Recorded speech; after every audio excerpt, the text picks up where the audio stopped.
রহমানুর রহিম।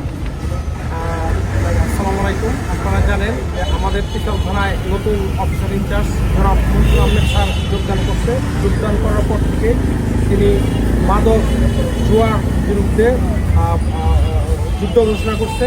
তো স্যারের ইয়েতে কী বলে যে তত্ত্বাবধানে, সার্বিক তত্ত্বাবধানে, আমাদের উদ্বোধন কর্তৃপক্ষের তত্ত্বাবধানে আমাদের একটা অভিযান টিমে আমি সহ আমাদের sub inspector Sabuj Mia, sub inspector Tareq Hasan, sub inspector Mohsin, sub inspector Babul, SI Wasim সহ আমরা বিশাল থানাধীন রামপুর এলাকা থেকে 5 নং রামপুর ইউনিয়নের বিরামপুর ভাটিপাড়া জনক নজরুলের দোকানের সামনে ব্যাকওয়াটার থেকে আমরা প্রথমে সুজন মিয়াকে হচ্ছে 16 পিস ইয়াবা ট্যাবলেট এবং হচ্ছে 200 গ্রাম গাঁজা হাতে নাতে ধৃত করি এবং তার সাথে থাকায় আমরা মান্নানকে 51 পিস ইয়াবা ট্যাবলেট সহ গ্রেপ্তার করে আমাদের টিম।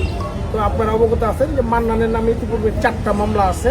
সে কক্সবাজার রামু থানার মামলা আছে, হালুকা থানার মামলা আছে, কুমিল্লা সদর দক্ষিণ থানার মামলা আছে, আরও একটা মামলা আছে। এবং আপনারা এটাও অবগত আছেন যে ইতিপূর্বে মান্নান 2200 পিস ইয়াবা নিয়ে ধরা পড়েছিল এই কক্সবাজার রামুতে, এবং ইয়েতে ভালুকা থানায় 1900 পিস ইয়াবা নিয়ে সে ধরা পড়ে।